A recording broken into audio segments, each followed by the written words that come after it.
학교 알림이에 들어가 보시면 다 나와 있는 내용인데 찾기가 좀 어려워서 제가 이미 가지고 와봤습니다. 병정고 2학년 같은 경우 작년에 수행이 50%나 들어왔어요.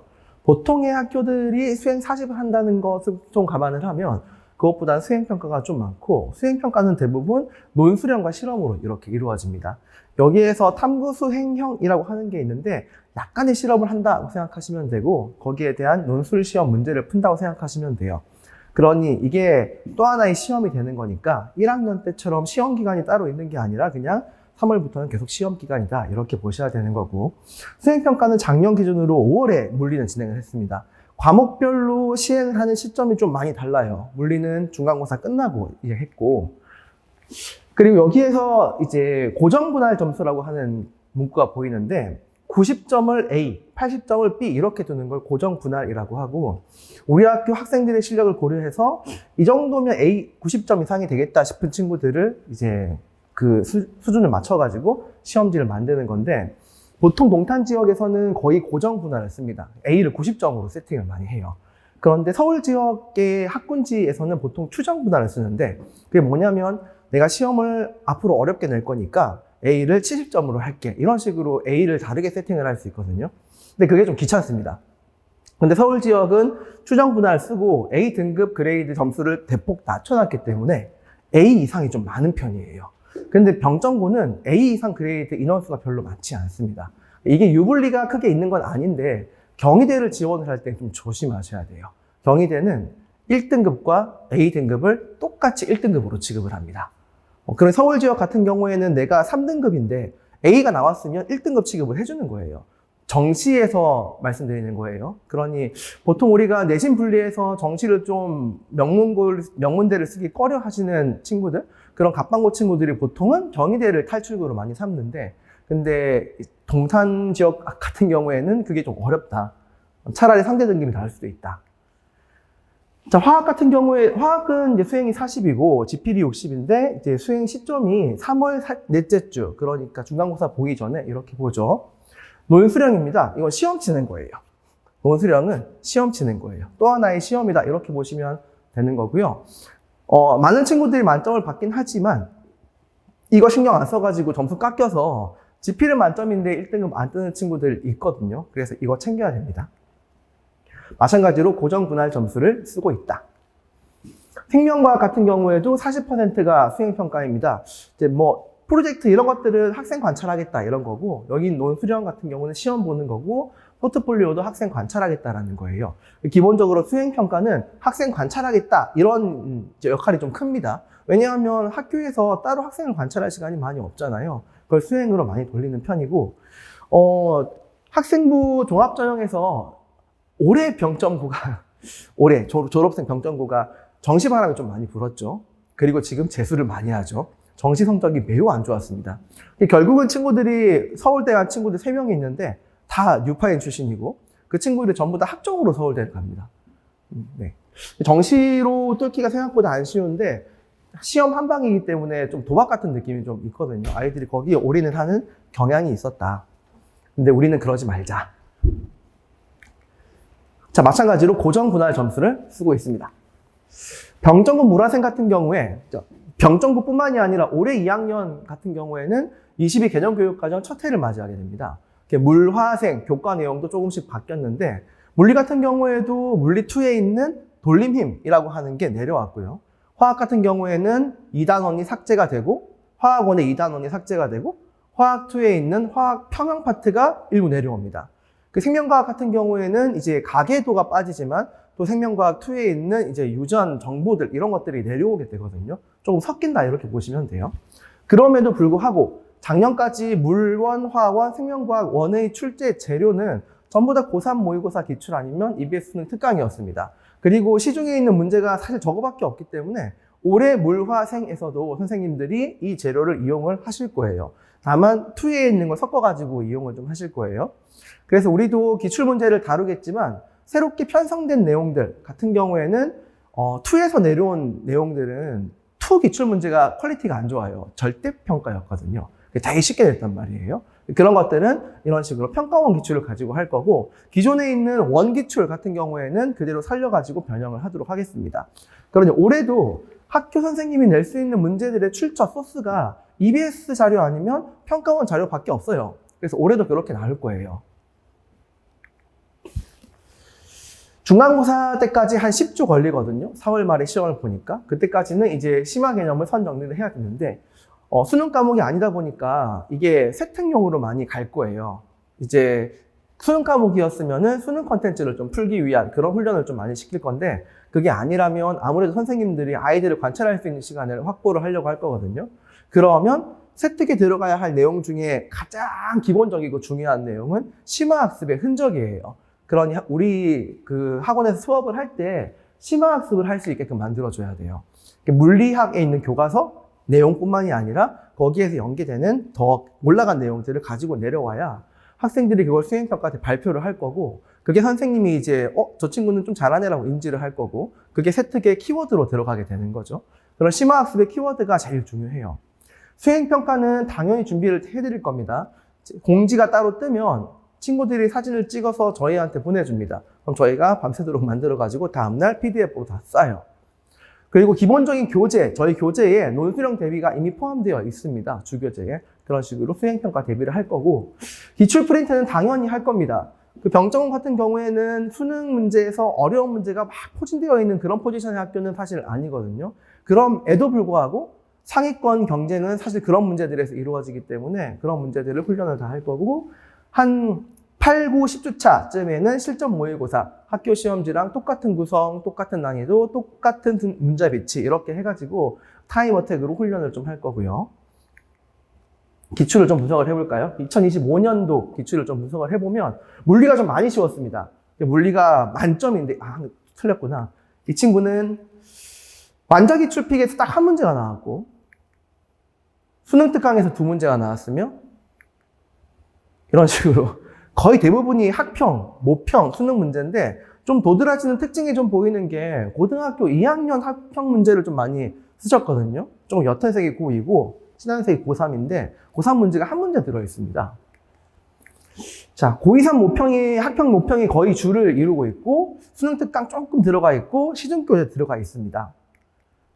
보시면 저희가 분석을 이런 식으로 다 하는데 대부분 고2 학평이에요. 근데 좀 독특한 게 있다면 이제 연도가 그렇게 많이 퍼져 있지는 않습니다. 대부분 다 최근 연도 걸 많이 쓰시고 계셔가지고 자이스토리에 있는 문제도 좀 많이 있었고, 수능 특강도 있었고, 좀 어려운 문제라고 한다면, 어렵다보다 많이 내려간다라고 한다면 19난도 문제를 좀 쓰시긴 했는데 어려운 문제는 아니었기 때문에 변별은 안 됐던 문제고, 만점 맞는 친구들이 꽤 있었던 시험지입니다. 자, 보시면 보세요. 어머니도 만들 수 있을 것 같지 않아요? 그림 바꿨잖아요. 그죠? 이게 학평 물리고 이게 학교 시험지입니다. 그러니까 똑같은 자료를 쓰고 보기만 좀 바꾸시는 거예요. 여기도 똑같은 그래프를 그냥 복붙해가지고 보기 좀 바꾸시는 정도로 문제를 내거든요. 아주 변형을 많이 하지 않습니다. 똑같아요. 이거 숫자까지 똑같아요. 심지어 똑같은 자료를 가지고 보기만 바꾸시는 거예요. 요것도 그림이 완전 똑같아요. 이런 걸 보고 있으면 물리는 선생님이 학교 생활을 조금 가성비로 하시는구나 이런 느낌이 좀 들죠. 이것도 완전 수능 특강에 있는 문제를 완전 복붙을 이렇게 하셔가지고 킬러 문제, 20번은 킬러 문제잖아요. 킬러도 그냥 복붙을 해가지고 아이들이 풀기에는 새로운 문제가 전혀 없었습니다. 물리학이 변별이 좀 안 됐다. 근데 화학 같은 경우에는 좀 달라요. 화학은 하이탑 문제랑 창작 문제 논술형이 좀 있는데 어려운 창작은 아니었고, 그래서 초록색으로 칠했고, 그리고 수능 특강 수능 완성 문제가 이 정도 5문제 이렇게 있고, 나머지는 고3 문제들이에요. 보통은 고3 문제를 풀어야 돼요, 친구들이. 자, 보시면은 70%가 고2, 고2 문제가 별로 없었기 때문에 다 고3 문제라고 보시면 되고, 기본적으로 이제 시중교재 푸는 건 당연한 건데 수특이랑 이제 모의고사 문제를 가지고 변별을 하는 거죠. 자, 연도도 엄청 다양합니다. 17년도까지 내려갑니다.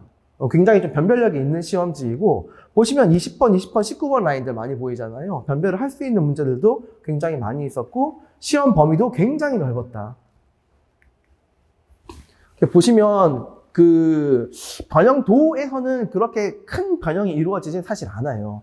똑같은 포맷입니다. 숫자만 다르게 한 거고, 이 같은 경우에도 똑같은 포맷에 숫자만 다르게 한 거예요. 심지어 이거 20번 변별하는 문제인데도 불구하고, 이것도 변별하는 문제인데도 불구하고 그냥 포맷이 똑같습니다. 이거는 그림까지 똑같네요. 이런 식으로 학교에 있는 문제를, 이것도 텍스트는 좀 변형을 할 만도 한데 변형을 거의 안 하셨어요. 여기 10을 12로 바꾼 거 빼고는 변형이 거의 없습니다. 자, 이제 학교에서 문제를 어떻게 내는지 좀 아시겠죠? 생명과학도 마찬가지인데 생명과학은 창작 문제 되게 쉬운 거 한 문제 있고 나머지는 전부 다 빠밤 고3 문제들입니다. 생명과학은 20번이 어려운 문제가 아니에요. 어려운 문제가 중간중간 껴있는 형태인데 대부분이 한 문제 빼고 대부분이 전부 다 고3 모의고사 수준의 문제들이고 보시면 이제 어려운 문제가 여기에 수능 7번도 어려운 문제, 여기 17번이 어려운 문제들이었는데 이 문제들이 거의 가계도 문제들입니다. 자, 연도도 18년도까지 내려가고 여기도 21년도 이런 문제들을 풀어내야 되니까 적어도 한 5개년치의 모의고사는 전부 섭렵을 해야 됩니다. 물론 자이스토리에 있는 문제를 피해서 학교 선생님이 내시겠죠. 하지만 변형도는 역시 높지 않다. 똑같은 그림을 쓰시고 이것도 똑같은 그림을 쓰시고 이것도 똑같은 그림을 쓰시고 이것도 똑같은 그림을 쓰시고요. 아이들 입장에서는 사실 이 문제를 다 풀어보기 때문에 우리 학원에서는 그냥 이걸 해석할 필요 없이 바로 이쪽으로 내려가는 거예요. 속도가 엄청 빠르죠. 자, 킬러 문제 중에 하나입니다. 보시면은 이제 2021학년도 10월 학교 고3 문제 17번인데 굉장히 복잡해요. 아이들이 생명과학을 기피하는 이유가 이 문제입니다. 가계도라고 하는 건데, 근데 사실 똑같아요. 그렇죠? 똑같은 포맷을 그대로 복붙을 하셔가지고 이제 문제를 내셨습니다. 자, 보시면 거의 다 수능 관련 컨텐츠인 걸 확인할 수가 있는데, 우리는 고2 과목이 수능 과목이 아니라고 하더라도 작년 기준으로 수능 컨텐츠를 연습을 해야 됩니다. 시중 교재는 당연히 해야 되고, 수능 특강 봐야 되고, 여기 있는 고2, 3, 학평, 모평, 수능 문제, 모의고사 문제를 다 봐야 됩니다. 물론 7개년치에 있는 모든 월, 그러니까 고3 같은 경우에는 3월, 4월, 6월, 그 다음에 7월, 9월, 11월 수능까지 하면 6개가 나오거든요.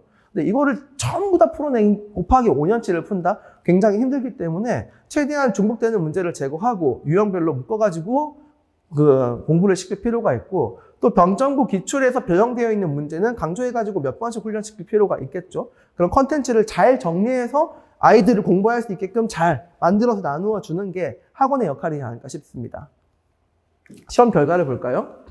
작년은 9등급제였죠. 9등급제에서 평균 점수 이렇게 나오고, 이제 우리는 표준 편차가 제공되지는 않습니다. 대신 A, B, C, D 그레이드가 나오고, 아까 고정분할 점수라고 이야기를 드렸죠. 98, 17, 10, 60, 50점이 되겠습니다. 근데 병정고가 사실 양극화가 좀 심한 학교인데 이거 보세요. 물리는 쉬웠기 때문에 이게 별로 없습니다. 아까 시험지 쉬웠죠. 근데 화학부터는 2면 50점 이하인데 공부 아예 안 하고 손 놓는 친구거든요. 그런 친구들이 3할, D, E를 합치면 이 두 친구들이 공부를 안 하는 친구들입니다. 그래 병정고에서 반은 고2 때부터 아예 포기해요. 아무것도 안 해요. 병정고라고 하더라도. 그러니까 이 A, B, C인데 공부 애매하게 하면 이렇게 되겠죠. 제대로 하면 이 안에 들어올 겁니다. 그러니 포기를 하지 않으면 등급은 나아요. 근데 포기를 하면 이렇게 돼버리는 거죠. 친구들이. 생각보다 많이 포기합니다. 그리고 여기 있는 친구랑은 별개로 이 상위권 경쟁은 굉장히 치열한 걸 볼 수 있는데, 여기 있는 데이터를 토대로 제가 역산을 해서 한번 점수를 추정을 해봤습니다. 수행평가를 포함한 점수예요. 그래서 수행평가가 만점이라고 가정을 좀 한다면 물리는 그래도 99점. 거의 만점이죠.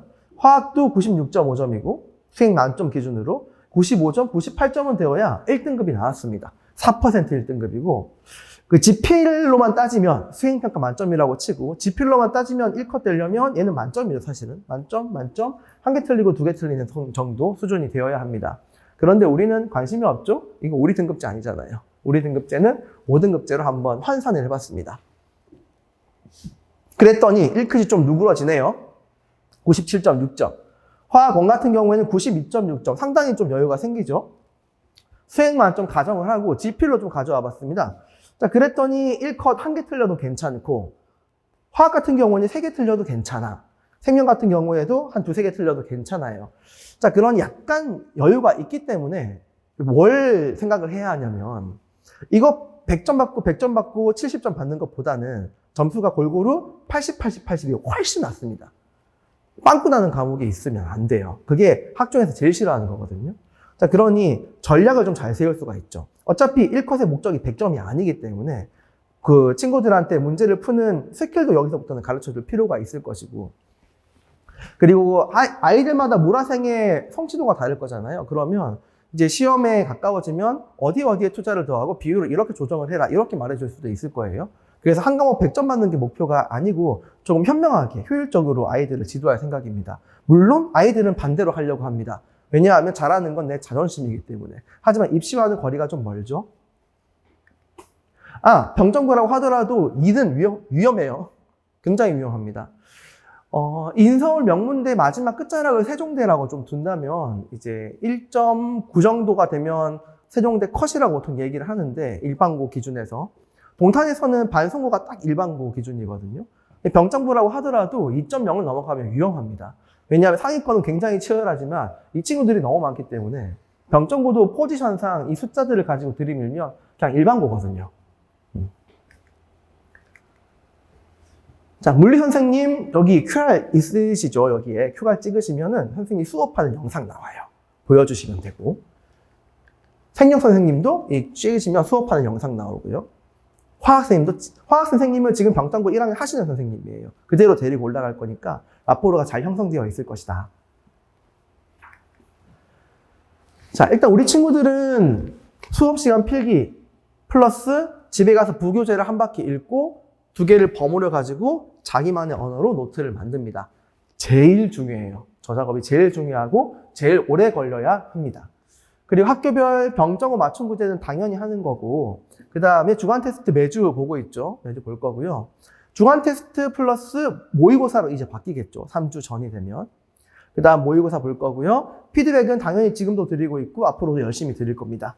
그리고 디딤돌 교실은 최대한 잘 이용을 하면 좋은데, 병정고는 이제 야자를 하더라도 그렇게 빡세게 빡빡하지 않기 때문에 평일에 하루쯤 나올 수 있는 걸로 알고 있습니다. 디딤돌 교실에 참여해주면 조교 선생님을 1대1로 공짜로 쓸 수 있는 기회가 생기니까 공짜 과외쌤이 있다, 이렇게 생각해 주시면 너무너무 좋죠. 자, 어쨌든 숙제는 이런 식으로 나갑니다. 수업 시간에 숙제 검사를 하면 3시간밖에 없는 과학 입장에서는 수업 시간이 너무나 아깝기 때문에 그냥 사진 찍어서 보내라. 평일에 저희가 디테일하게 검사를 하고, 아이들이 만든 것 좀 볼까요? 지금 방학 때 아이들 중 한 명이 만든 건데, 이거는 제 수업입니다만 수업 필기에 자기가 책을 읽은 내용을 가미를 합니다. 저 자기만의 언어로 지금 만들어 놓은 거예요. 과제도 이런 식 제출을 하고, 제출을 하면 꼼꼼하게 다 읽어보고 통과가 되고 나면 이런 식으로 수고했어요 라고 하고 저희는 기록을 하게 됩니다. 어느 친구가 몇 회차의 숙제를 얼마큼 했는지를 전부 다 기록하고 있어요. 그리고 디딤돌 교실 같은 경우에는 친구들이 오면 주간 테스트에서 풀었던 문제를 다시 푸는데 밑에 빈칸을 좀 많이 비우거든요. 이거 선생님이 적은 게 아니고요. 아이들이 적은 겁니다. 오면 아이들이 직접 자기 손으로 해설지를 만들어야 돼요. 한 문제 푸는데 굉장히 오래 걸릴 수도 있습니다만 이런 문제가 쌓여야 본인의 실력이 됩니다. 그냥 툭툭 푸는 문제는 초반에는 뭐 성장을 좀 하겠지만 중반 이후로는 문제의 양이 실력을 결정하지는 않거든요. 마찬가지로 이것도 학생이 직접 만든 겁니다. 디딤돌 교실에 오면 10문제를 모두 이런 식으로 만들어 드립니다.